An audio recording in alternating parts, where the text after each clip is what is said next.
Good morning. सकाळचे वाजलेत 5 वाजलेत जवळजवळ आणि आम्ही निघालो आहेत आज फिरायला.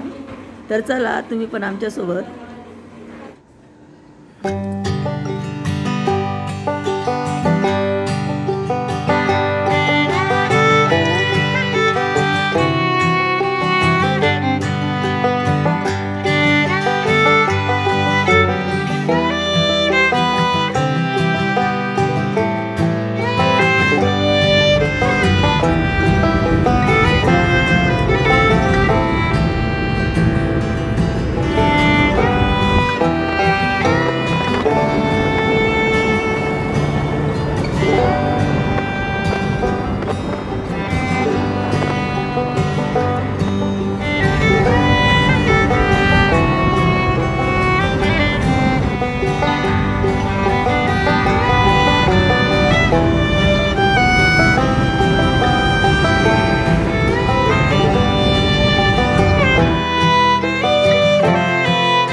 बेंगलोर सोडल्यापासून आलो आहे 200 किलोमीटर आणि आम्ही चाललो आहे कोइंबतूरला. तर आता आम्ही इथे थोडा हॉल्ट घेतला आहे चहा पाण्यासाठी.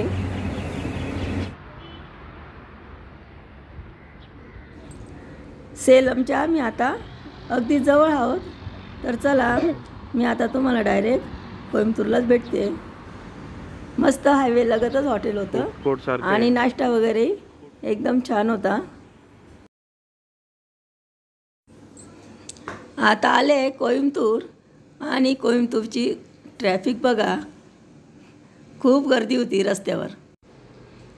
आम्ही आता जवळजवळ बेंगलोरहून म्हणजे आमच्या घरापासून बेंगलोर टू कोइंबतूर हे 365 किलोमीटर आलो आहोत. रस्ते मात्र खूप छान आहेत. उन्हाचा तडाखा मात्र चांगलाच जाणवत होता. खूप कडक ऊन पडलेलं होतं. आम्ही आता चाललो ईशा फाउंडेशन येथे आदियोगी यांच्या स्टॅच्यूला भेट देण्यासाठी. तर चला आम्ही आता कोइंबतूर पास करतो आणि मग मी तुम्हाला भेटते.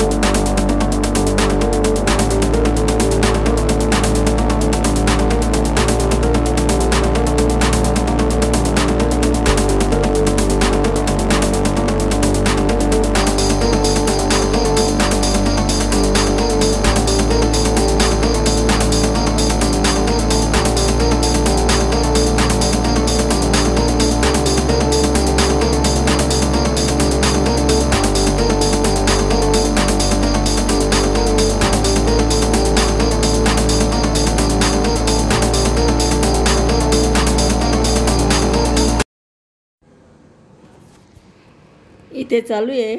गाडीत बसल्यानंतर काही ना काही खायला तर पाहिजेलच. हे बघा खातोय बदामाचा शिरा. तो आम्ही हॉटेलला घेतलेला होता. माहीत नव्हतं कसा आहे काय आहे, पण चांगला नाही लागला.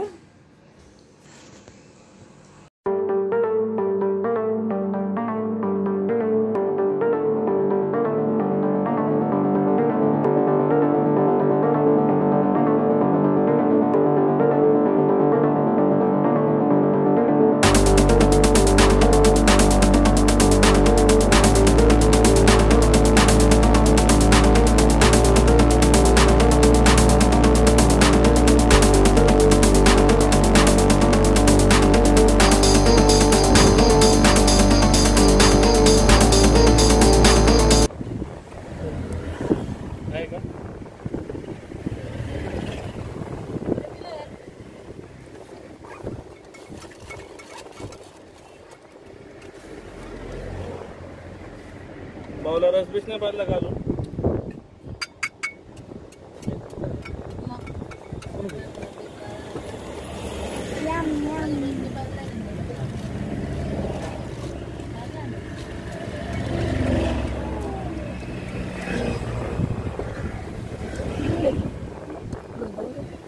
आलं भरपूर टाकले.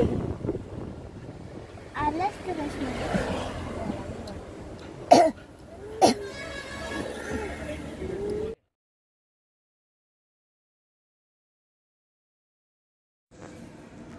आता आम्ही निघालो आहोत ईशा फाउंडेशनला. गुगल मॅपद्वारे पण 2 रस्ते दाखवतो. आम्ही जरा चुकलो होतो. आम्ही आता करत आहोत रस्त्याची विचारपूस. थोडी भाषेची पण अडचण येते, पण इंग्रजी येत असेल तर कुठलीच अडचण येत नाही. आता आम्ही निघालो आहोत सद्गुरूंच्या आश्रमाकडे, म्हणजे ईशा फाउंडेशनला. रस्त्यावरील वातावरण बघा किती छान आहे. इथे बघा मोरांचे दर्शन झाले आम्हाला अगदी जवळून. मोराची जोडी मस्त फिरत होती. सद्गुरूंच्या आश्रमातही आम्हाला नंतर भरपूर मोर दिसले. आपल्या समोर येऊन बसतात, त्यांचे ते खेळत असतात, पण तिथे फोटो वगैरे काहीच काढता येत नाही. त्यामुळे आम्ही काही काढू शकलो नाही. स्वच्छ ऊन पडलेले होते, तरी पण वातावरण खूप छान होतं. अगदी सगळीकडे हिरवेगार.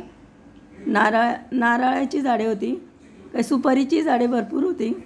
आता आम्ही चाललो आहोत सद्गुरूंच्या आश्रमाकडे. आमचा तिथे 1 रात्रीचा मुक्काम आहे आणि तिथले वातावरण तर खूप छान आहे. आश्रमामध्ये आत गेल्यावर आपल्याला बाहेरचं काहीच आठवत नाही, इतकं आपण तिथे रमून जातो.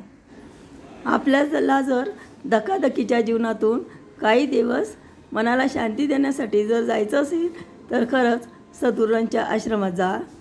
पण तिथे आधी तपास करून घ्या रूम अवेलेबल आहे का नाही. आता चाललो आहेत आपण आदियोगी यांच्या स्टॅच्यूकडे.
दिसते आता बघा ईशा फाउंडेशन. आणि आता आपण इथून एंट्री घेत आहोत स्टॅच्यूकडे जाण्यासाठी. आपण आता प्रवेश केला आहे आणि आपण चाललो आहेत. हे बघा झाडं बघा कसे हिरवेगार आहे आणि आजूबाजूला वातावरण बघा अगदी चारी बाजूला डोंगर दिसतात. आम्ही पण इथे पहिल्यांदाच येतो आहे, त्यामुळे आम्हालाही जास्त अनुभव नाही आहे. पुढे गेल्यावर मात्र समजलं की इथे चांगली गर्दी आहे. हे बघा इथे पार्किंगची सोय होती. गाडी पार्किंगसाठी फक्त 30 रुपयाची पावती फाडावी लागते. आणि हे पांढरी टोपी घातलेले दादा होते ना, हे मस्त चक्क मराठीत बोलत होते. ज्यांना पायी वगैरे चालायचा त्रास होत असेल त्यांच्यासाठी व्हीलचेअरची सोय आहे व बैलगाडीसुद्धा आहे. आता आम्ही स्टॅच्यूच्या मागच्या बाजूने जात आहोत. स्वतःचे वाहन पाहिजे असे काही नाही. इथे स्टॅच्यूला भेट देण्यासाठी स्पेशल बस या येतात. ही आता संध्याकाळची वेळ आहे. जवळजवळ संध्याकाळचे 6:30 झालेले होते. गर्दी मात्र भरपूर होती. आता आपण स्टॅच्यूच्या अगदी समोर आलो आहोत. आता आपण जाणून घेऊया थोडं स्टॅच्यूविषयी. आदियोगी असं या शिवप्रतिमेचं नाव आहे. कोइंबतूरच्या ईशा योग केंद्रात हा 112 फुटाचा शिवप्रतिमेचा पुतळा उभारण्यात आला आहे. ही शिवप्रतिमा बनवण्यासाठी 8 महिन्यांचा कालावधी लागला. ग्रीनिच बुक ऑफ रेकॉर्डद्वारे आदियोगीला जगातील सर्वात मोठी शिल्पाची रचना म्हणून नावाजले गेले आहे. हे शिल्प 112 फूट उंच आहे. आदियोगींची ही प्रतिमा 150 फूट लांब, 25 फूट रुंदीची आणि सुमारे 500 टन स्टीलची बनलेली आहे. आदियोगी एका नेत्रदीपक 3D लेझर शोद्वारे आकाश लखलखून टाकतात. या शोमध्ये आदियोगींनी मानवतेला योग विज्ञान कसे दिले आहे हे दर्शविले आहे. शनिवार, रविवार, पौर्णिमा, अमावस्या लेझर शो होतात. आम्ही पण लेझर शोसाठी शनिवार रविवार बघूनच गेलो होतो. पण तिथे गेल्यावर समजले की आता इथे दररोज लेझर शो हा होतो. जवळजवळ 7 वाजेच्या दरम्यान आरतीला सुरुवात होते.